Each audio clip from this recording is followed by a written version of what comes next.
Alright, so we did another one of these. Hey, guys.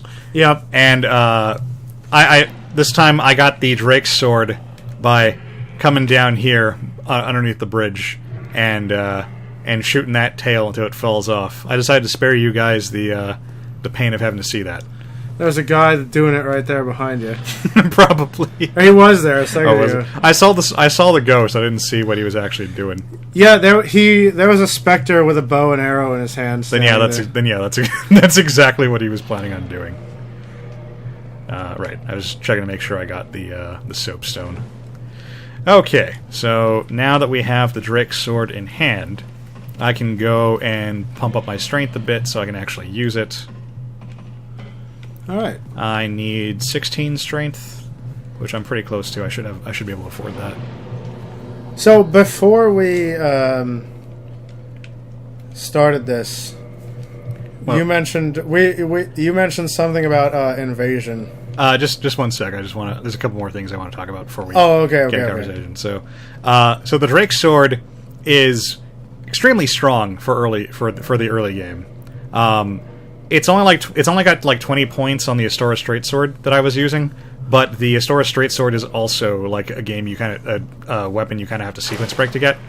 So compared to compared to weapons you'll actually have at this point in the game, like say the short sword, you see the short sword is only 93 attack, yeah, and the Drake's sword is 200. Right. The downside is that the Drake's sword has absolutely zero weapon scaling, as you can see from the parameter bonus down there. This means that the only way you can increase the Drake's sword's attack power is by upgrading it, and it only upgrades with dragon scales, which are hard to get, and it's just not... like, it's already like only slightly stronger than the Astora's Great Sword. So, yeah. The Astora's Straight Sword. So it's not a long-term weapon. But it's neat while you have it, and it has this one cool attack, where if you two-hand it and you hit the power attack button, you do a little, like... Yeah! Wind Scar kind of thing. Which is not something you want to be using all the time, because it does ruin your durability, but it's situationally useful. So, right. One more thing. Well, let me... I mean, you gotta knock someone down with it. I'm gonna save it, because there's a bit I'm gonna be using it in. Oh, okay. In a little while. And I haven't actually bought the repair kit yet on this character, so I can't repair my weapons on the fly yet. So, up here... it's a very long tower. Is another Black Knight. Oh, cool. And so we go nope, and we run back downstairs, and then we just kind of wait here. Wait for him to walk down the stairs. Yeah. Can he even fit through the doorway? He can. I've found that out, unfortunately, many times.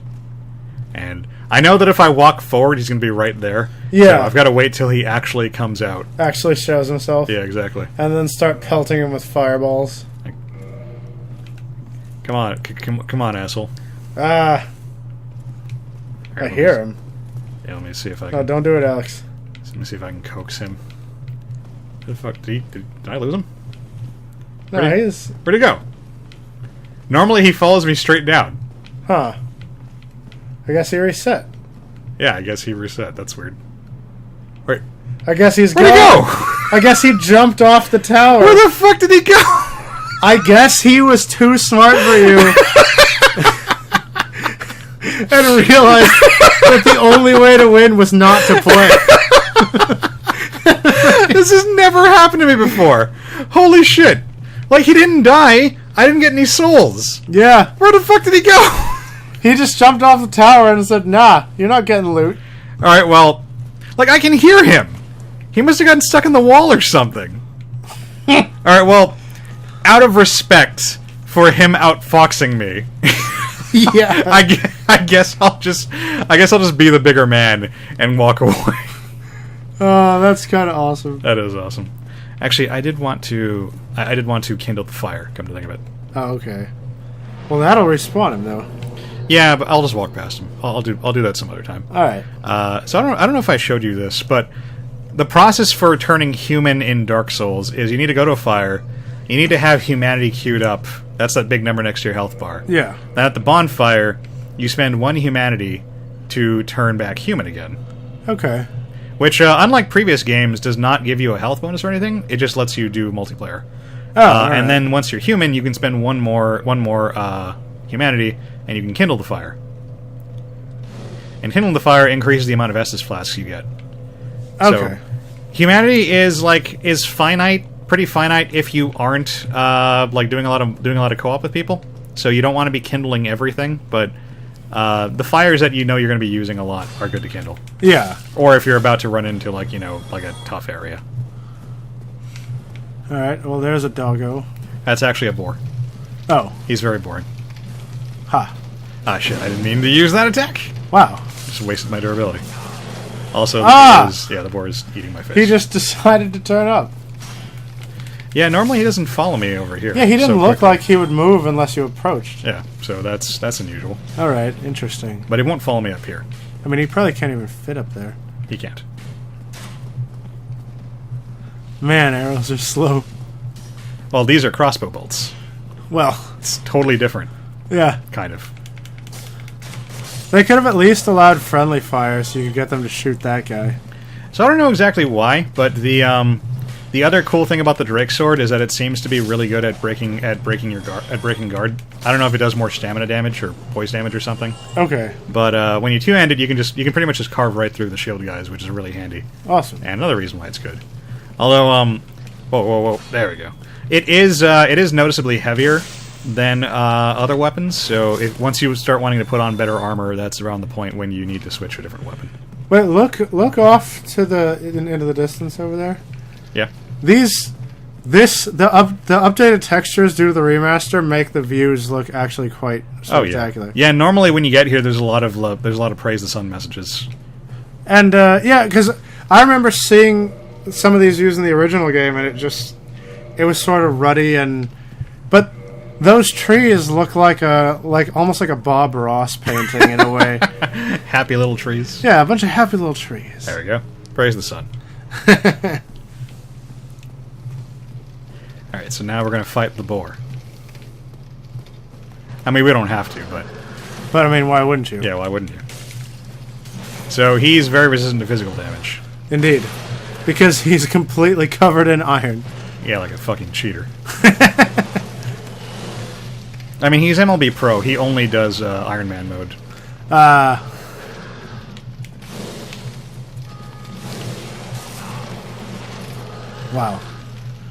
He's certainly intimidating looking.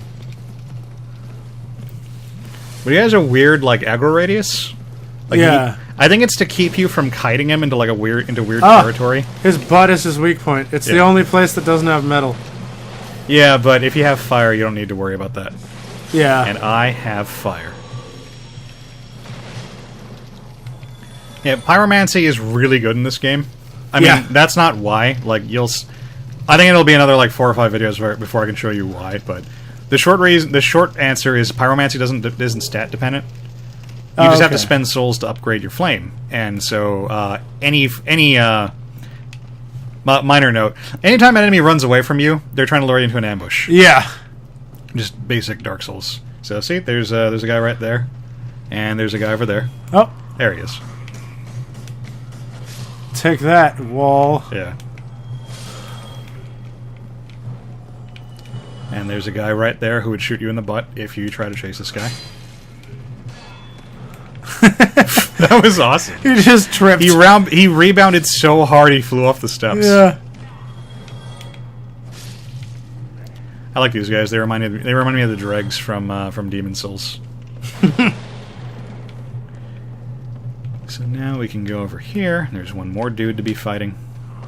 Yeah, jump attack. A needless jump attack. Indeed. There was no point in doing it, and I did it anyway. We got a mystery key. What could it open? It could open anything. A mystery. Yeah, it opens the mystery. There's a door marked mystery. God, there's a lot of these guys, and they're annoying. Yeah. Well, they're hollows. They're the other guys who all tried to do this and failed. So we get ourselves a free soul.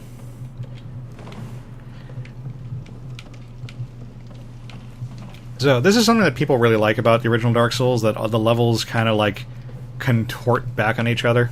Yeah. And let you open up shortcuts and stuff. I do like that, but I don't really like the no teleporting thing, and you'll see why pretty quickly. I think you'll agree with me. Anyway, we can talk about the thing you want to talk about now. Oh yeah, no. I'm just gonna be carving through enemies. No, so you mentioned invasions. Yeah. And it sort of reminded me of this discussion that... minor note. The Knight Shield you get here is the first 100% resistant shield you will normally get if you don't do my little sequence breaky thing. Yeah. So at this point, you can now successfully defend against enemy attacks without taking chip damage. Anyway, okay. Go. No, yeah, no, so... Sorry. No, it's fine. We were talking about Dark Souls and, invading, and I mentioned to him that there's the Sun Bros have had this massive resurgence, and... well, the Sun Bros always get a resurgence because people like the co-op. That's what I mean. That's pretty much it. What with the remaster, the Sun Bros have had a large influx to their order. And the Sun Bros actually aren't the Covenant that are opposed to the Blood Bros. Those are the blue... Well, in this game, it's the Dark Moon Blades. But normally, the Dark Moon Blades and the Blue Sentinels are the ones who fight the invaders. Right. But so I was just telling him, like, everyone's got, what's that spell? Sunlight Spear or whatever. Oh. And, so, it's... People are... I told them people can kind of fight off invaders. No. Sunlight Spear is completely useless against invaders. Okay. But, it's the easiest thing in the game to dodge if you're even remotely competent. Oh, I see. Okay. Like, it has a huge, massive telegraphed wind-up time. If you're shooting spears at invaders, you're doing it wrong. And anyway, so one, we just went on and on talking about and we were talking about invading in general, and he said, if you speaking of invasion, this is bad. He said, if you are an invader. Only night. Trying to summon some help.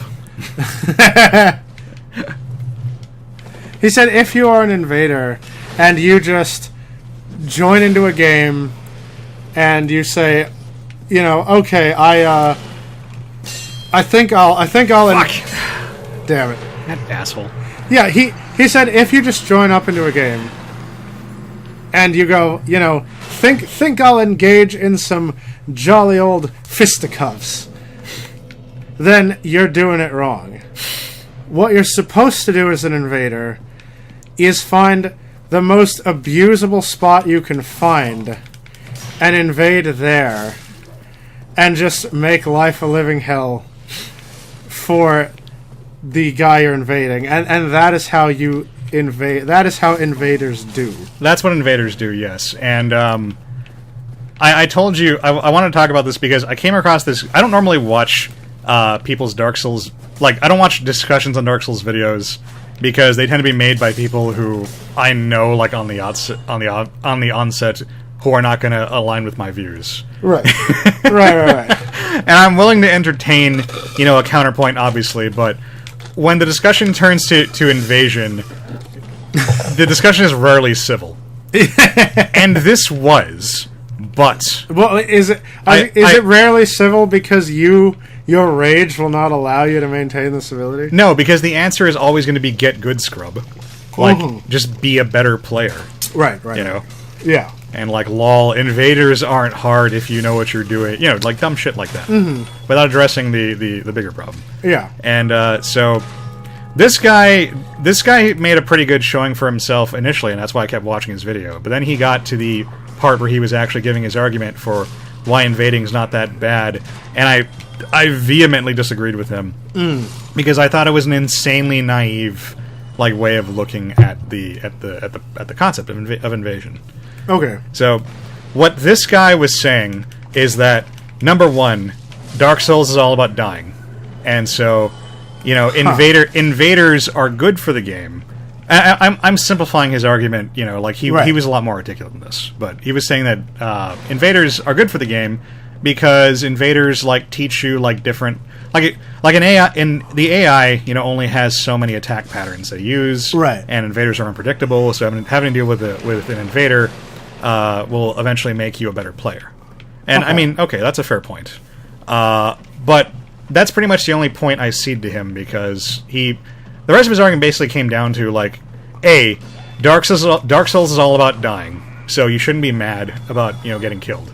Okay. Because dying is just part of the game. Right. Which I mean, I'll get to that, but and his biggest thing was, you shouldn't be mad about getting killed by an invader and losing your progress like I just did right now, like what just happened to me right now. Right. This actually kind of perfectly illustrates, what I want to talk about. Because if you lose to an enemy, then you're gonna die. I mean, if you lose to an enemy, you're gonna die and you're gonna lose all your progress anyway. So Right. what does it matter if it was a player that did it to you? So my problem with this line of thinking is there's a few points to this. The first is that, like you were saying, this assumes that an invader shows up and wants to engage in fisticuffs, like you said. Yeah. And this is never the case, as you just saw. Yeah. The reason that guy was invading there is because, number one, he was trying to catch players like me who hadn't dealt with the big knight guy. Right. Or he was trying to catch people who hadn't dealt with the chanter yet, who's right upstairs. And on top of that, there's also a bunch of Balder Knights in that cathedral. Yeah. So I guarantee you that if I hadn't been trying to deal with the big knights, that if I had gotten the upper hand, he would just run back like 15 feet. Yeah. And hid behind the Balder Knights and waited for me to aggro those guys. And then been making obscene gestures the whole time. Yeah. So that's the thing, that it matters that I'm losing progress to an invader because invaders are malicious. They're not there to engage in a fun duel with you. Yeah. I mean, in my experience, the most of the time. Obviously, there is the odd invader who will salute you before you fight, and just wants to have a straight up duel. But the vast majority of them, in my experience, invade you in places where they know you're gonna be at a massive disadvantage to them. Right. And the whole point of them invading is just to screw you over. Yeah. So I'm not saying that invasions can be bad. Like invasions can never be bad. I'm just saying that the vast majority of players do not have benign reasons for invading you. They are just getting their kicks and trying to piss you off. Right, pretty much. And I mean, and that's that's my brother said exactly as much. Like it's just you don't just invade, stand in an open field, and wait for the guy to show up. Yeah, that's what the Dragon Covenant's for. Yeah, you invade, where you wait on a bridge. Those are the guys, incidentally. Oh, so, okay. I guarantee you, if I had managed to fight him off to any degree, he would have run back there, where there's those two guys, and there's one third guy in the back corner over there, and he would just hid behind them until I got gutsy enough to chase him and get wrecked by it. And that guy up there. Yeah, I forgot he can shoot me from up there. So and that's the thing. Yeah, he picked his battleground to be a dick. An invader is going to wait at the end of a long bridge where archers have an overwatch. Yeah. And exactly. You have to run past the archers and then fight him on the bridge while they're shooting you. Very much so, yeah. Or I got really fucking angry at the guy who is now Amber's ex. And could not have happened to a nicer guy. I mean, this was like 2 years before, but it was just after Dark Souls 2 came out, and when I go to visit her, she usually has to go to work the next day, so I wake up and I would hang out and chat with her boyfriend, at the time boyfriend, who is also a Dark Souls fan. We were talking about Dark Souls 2, and we were talking about what we liked or not, and he mentioned that he likes to invade people in the gutter, and then he became my enemy immediately. Fuck you, buddy. Yeah, because you remember the gutter. The gutter is that complete that dark area. Yeah. So he's one of those guys who just waits to invade you in the place where you are required to be carrying a torch. Yeah. At all times. And failing that, have to light torches along your way so people know exactly where to go to find you. Yeah. And we're fighting you entails navigating around archers and poison statues and pitfalls and all kinds of dumb bullshit. So yeah, fuck the vast majority of invaders. Yeah, and it's I'm surprised your brother and I actually agree on something for once. It seems like we have very, very differing Dark Souls opinions most of the time. Yeah, I mean that mainly comes from the fact that He doesn't like ranged attacks. no, I mean it's like that's the joke version, but he mainly says that hex builds are cancer. I mean, they kind of are. That's why hexing is only really a thing in Dark Souls 2. Yeah, like I mean, he would. Incidentally, this is a shortcut. I unlocked it. Now lets me go back to the hub area. Oh, okay. I mentioned this before because that's the elevator that I fell through, so I could get to the graveyard and stuff in the second video or whatever. Yeah, but, yeah. Just wanted to mention that. But yeah, your brother's wrong about stuff. Yeah, but yeah, no invading. You don't. You just do it to fuck people over, and so yeah, in that sense, I think it's just annoying, and it doesn't really benefit the game. Although, I mean, I think what my brother said is the solution is if somebody picks their spot for maximum douchebaggery, and he sees them just standing there waiting for him to aggro some monsters, he'll just walk back to the nearest fire, turn off the game, go make a sandwich, and then come back in 5 minutes. Basically, I made the mistake of there was a guy that there was one invasion in the gutter, and I really did not want to deal with it. And I don't normally just disconnect straight up, but this time I just disconnected because I didn't feel like dealing with this bullshit. Yeah. And then I got back on pretty shortly afterwards, and then he invaded me again. And I did the same thing because I was just trying to get to the next bonfire so I could go to fucking bed. Yeah. So I logged off again, and then it happens one more time. Yeah. And then I saw that I had a message waiting for me in my email. And he was like, "What the fuck, man? You're ruining my afternoon. You're ruining my night." Go the fuck away. Yeah. I wanted to be asshole, you're invading me. Yeah. It was funny.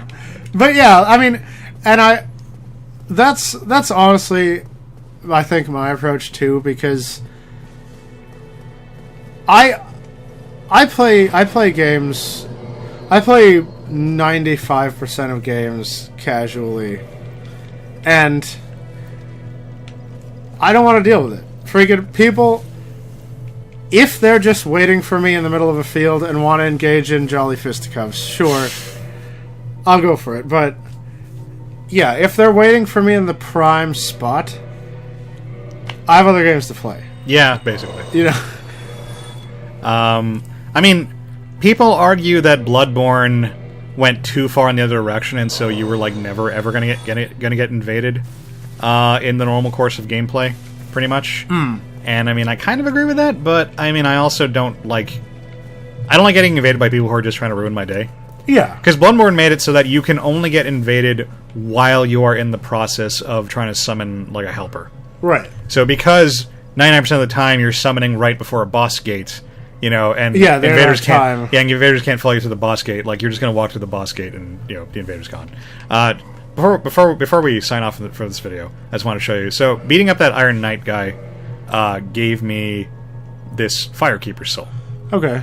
This person right here is Anastasia, I forget which pronunciation they use for her name, and the reason why we can't check is because she can't talk.